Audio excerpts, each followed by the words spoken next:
bienvenue. Alors imaginez un peu, créer tout un album de A à Z, juste avec un téléphone qu'on vous a prêté. Ça paraît fou, non? Eh bien c'est pourtant comme ça que commence l'histoire incroyable d'un jeune artiste. Un parcours où face à tous les obstacles possibles, il a réussi à construire son propre son, littéralement à partir de rien. Une histoire de pure détermination. Et au cœur de tout ça, il a une devise, une sorte de mantra dans le dancehall malgache, hérité des pionniers, Mapoto Mandrai Talenta. Qu'est-ce que ça veut dire? En gros, c'est l'idée que le vrai talent, le talent pur, finit toujours par trouver son chemin, par percer quoi qu'il arrive. Et c'est cette conviction-là qui est vraiment le moteur de toute l'histoire qu'on va explorer. Alors, direction Madagascar, dans les rues de Manakara, c'est là que tout commence, dans ce que l'on appelle le ghetto. On est très loin des studios d'enregistrement Dernier Cri et des projecteurs. C'est vraiment au cœur de ce quotidien, avec toute son effervescence, qu'un jeune artiste va commencer à forger, à sculpter son propre univers musical.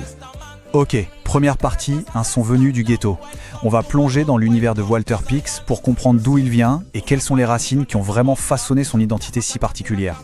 Alors qui est-il? Pour bien cerner le personnage, il faut connaître ses différents noms. D'abord son vrai nom, Ralaya Vi Safindranoro Wenceslas. Son nom d'artiste, celui qu'on connaît, Walter Pix. Et puis il y a son surnom, et pas n'importe lequel, Don King. Rien que ça. Ça sonne comme un nom de combattant, ça annonce tout de suite la couleur, sa volonté de se battre pour exister.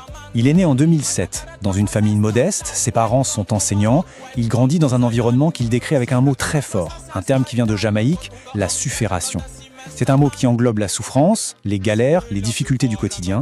Et cette réalité-là, loin d'être un frein pour lui, va devenir la base, la fondation même de son art. Et sa musique alors? Son ADN musical, c'est un cocktail vraiment puissant.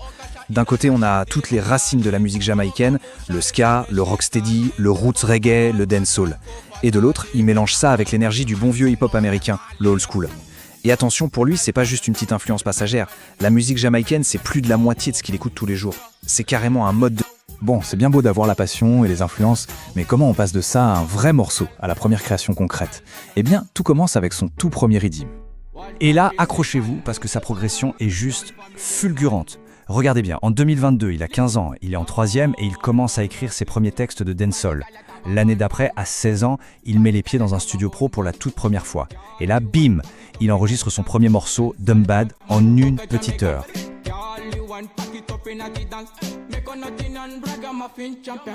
Mais attention, il ne fait pas ça tout seul dans son coin. Non, très vite, il cofonde le clan Gaza.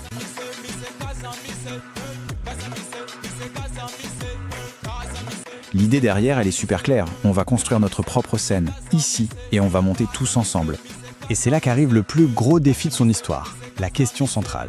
Comment tu fais pour créer de la musique quand t'as rien? Pas de matos, pas d'argent. La réponse, elle est dans une créativité et une débrouillardise qui sont juste hors normes. Le tableau est simple. D'un côté, le mur, l'obstacle, pas un rond, et donc pas d'accès à un studio pro. Et de l'autre côté, la solution, le système D, sa famille. Il y a sa sœur Judith qui va l'aider financièrement et son petit frère Junior Don King qui lui va prêter son téléphone et même collaborer avec lui. C'est ça, le vrai noyau de sa force, de sa résilience. Et là, son ingéniosité est juste bluffante. Il faut bien comprendre. Tout son processus de production tient dans un seul et unique objet, le téléphone de son frère. Il emprunte le téléphone, il enregistre sa voix avec les écouteurs du téléphone, ensuite il mixe le son, il le masterise, tout ça sur le téléphone. Et à la fin, il balance le morceau sur YouTube, toujours depuis le même appareil. On parle d'une chaîne de production complète qui tient dans la paume de la main. C'est une leçon de débrouille, c'est incroyable. Ok, après la débrouille avec le téléphone, l'étape d'après, elle est assez logique finalement. C'est le moment de passer au niveau supérieur, de prendre le contrôle total de sa musique. C'est le moment de construire son propre studio, son propre sound system. Et il va lui donner un nom, Natural Tunes Sound System Vibration, ou NTSSV pour faire plus court. Et ce n'est pas juste un nom qui sonne bien, c'est une véritable mission. Ce home studio n'est par pure nécessité, il n'est pas juste pour lui. Il le pense comme une plateforme, un lieu ouvert à tous les autres jeunes talents. Et ce studio maison, il ne perd pas de temps. Il devient tout de suite une vraie ruche créative. Même si les moyens sont encore super limités au début, la productivité, elle est là. Les morceaux sortent les uns après les autres, que ce soit en solo ou en featuring avec d'autres artistes. Ça prouve bien que la créativité, elle, n'attend pas le matériel de pointe pour s'exprimer pleinement.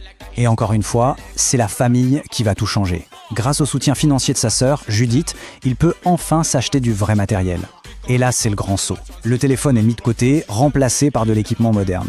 C'est un vrai tournant. Son son passe d'un truc artisanal, fait maison, à une qualité vraiment professionnelle. Bon, maintenant qu'il a le matériel, sa vision des choses change. Elle s'élargit. Alors la question c'est où en est-il aujourd'hui? Et surtout, quel est son but ultime? On va voir que sa mission va bien au-delà de son propre succès. 16. C'est le nombre de morceaux qu'on trouve sur son album Old School. Et ce chiffre, ce n'est pas juste un chiffre. C'est le résultat concret, tangible, de son nouveau studio, de son travail acharné et de sa volonté de faire. C'est la preuve que tout cet investissement, à la fois humain et financier, a vraiment payé. Mais il ne s'arrête pas là. Il a compris que la musique seule ne suffit pas toujours. Pour aller encore plus loin, il a repris les études, en multimédia. Son objectif est très clair, maîtriser l'univers du sound system de A à Z, de la création du son jusqu'à sa diffusion. C'est une vision sur le long terme, pour se construire une carrière vraiment solide. Au final, son combat qui était personnel au début est devenu un combat pour toute une culture. Son ambition aujourd'hui, elle est limpide. Il veut tirer vers le haut le niveau du dancehall et du reggae à Madagascar et faire connaître cette scène au monde entier. Le jeune artiste du ghetto est en train de devenir le porte-drapeau de tout un mouvement. Alors, pour revenir à la question du début, que se passe-t-il quand le talent pur n'a face à lui que des obstacles? Eh bien, l'histoire de Walter Pix nous donne un sacré élément de réponse. La créativité ne meurt pas, au contraire. Elle se réinvente, elle trouve des chemins de traverse, des solutions inattendues, et au final, elle devient une source d'inspiration qui va bien au-delà de la simple musique.